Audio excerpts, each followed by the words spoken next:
Magandang umaga mga kapatid.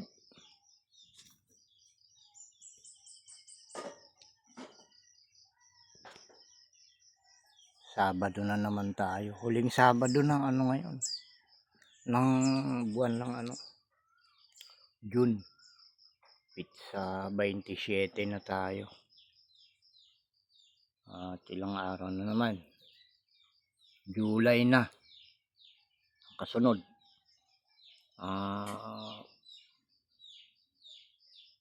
5:20 na ang oras natin. 5:20 ng umaga.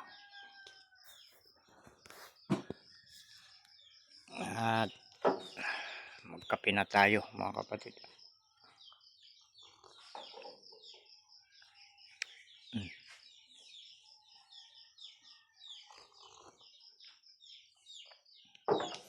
Dahil Sabado nga ngayon. Ano na naman.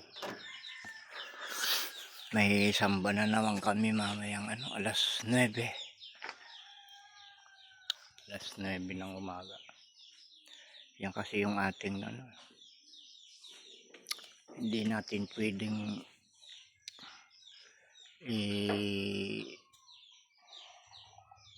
isa-isang tabi yung ganyang gawain. Dahil nakasulat sa Biblia talaga yan mga kapatid. At yun yung ipinaunawa sa akin ng Espiritu Santo na ang buong katungkulan natin ng mga tao ay yung sumunod sa buong kautusan, na yan ay hindi ginawa ng ating mga magulang, ng ating mga ninuno noong unang panahon, nung hindi pa itinatala yung talaan ng mga taon. Sa kanila unang dumating yung mga utos na ito ng ating Ama na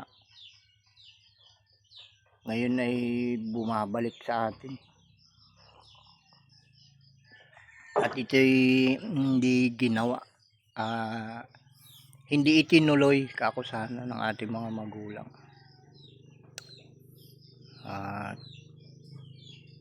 Ang sinunod ng ating mga ninuno, ating mga magulang, yung kanilang mga kagustuhan. Kaya yung kagustuhan ng ating Ama sa Langit ay umabot hanggang ngayon, na sabi ng banal na kasulatan, walang gumagawa ng mabuti, wala kahit isa.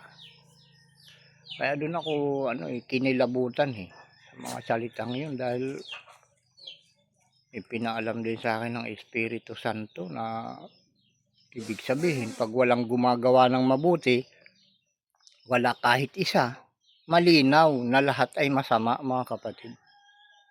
Diba? Kaya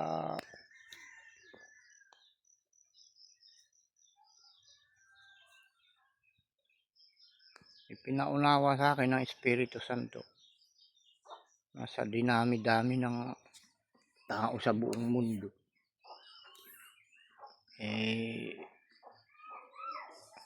doon din ako nagtataka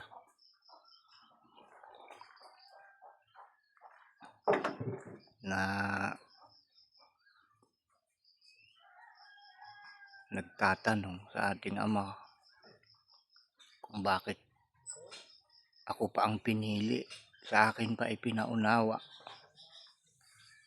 itong ganitong gawain, at ako ang binigyan ng lakas para ito ay matupad, magawa, maganap sa araw-araw.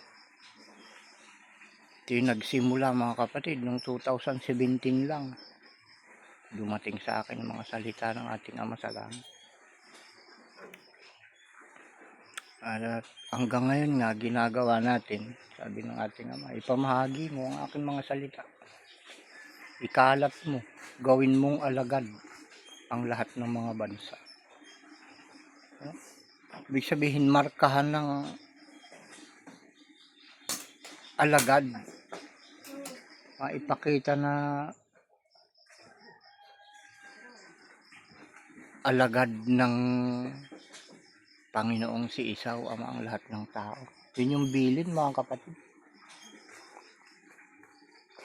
Nandun sa Mateo 28:19 hanggang 22, 21 ata yun, kung hindi ako nagkakamali. Pagka minsan kasi hindi ko gaanong matandaan na dahil sa dami.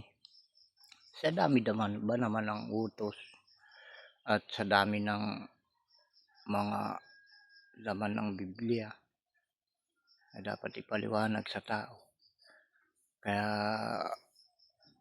medyo nakakalimutan ko, pero ganun pa man ay hindi ko binibitawan yung kinaroroonan ng mga salita ng ating Ama. Palaging nasa akin yan. Kaya kung mayroong makikipag-usap at talagang aalamin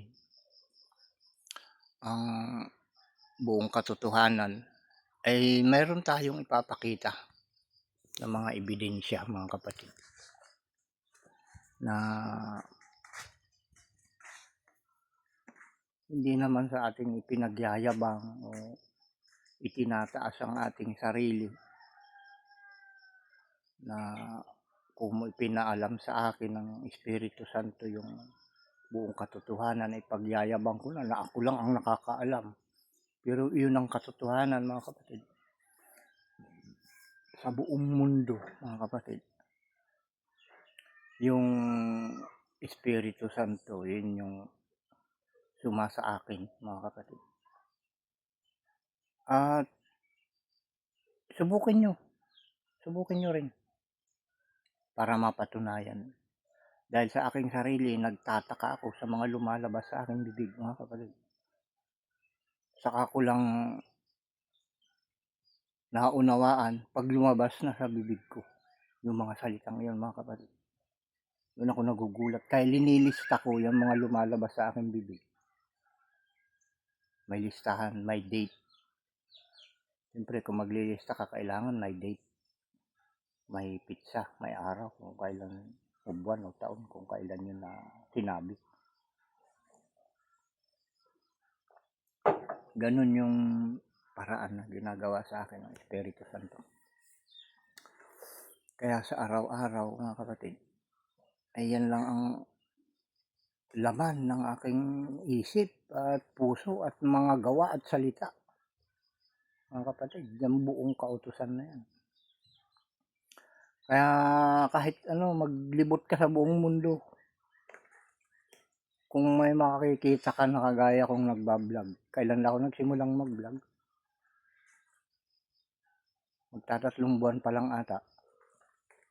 Dahil pinatapos lang sa akin ng Espiritu Santo yung yung 9 na taon na unang bugso ng pagtuturo. 9 na taon na, mga kapatid, na ipinapamahagi natin sa pamamagitan ng cellphone. Dahil wala naman tayong pangbayad sa TV, sa television, wala naman tayong pangbayad sa radyo. Dahil sa lahat ng sinugo, mga kapatid, ako ang pinakamababa, ang pinakadukha, mga kapatid, sa lahat ng mga sinugo. Ito, kung nakikita nyo, may mga sasakyan ako dahil may nagsasabi na may mga sasakyan ako. Kuwan lang yan, mga kapatid. Kung baga sa magsasaka hindi ka makakapagsaka kung wala kang kalabaw. Diba? Pinakakalabaw ko na lang yan, mga kapatid. At kung sisingilin ako ng mga kinakautangan ko, ay kulang pa yung pangbayad. Ito lang naman ang sa akin. Ito lang naman. Hindi akin yan. Makapangalan lang sa akin yan, pero sa anak ko.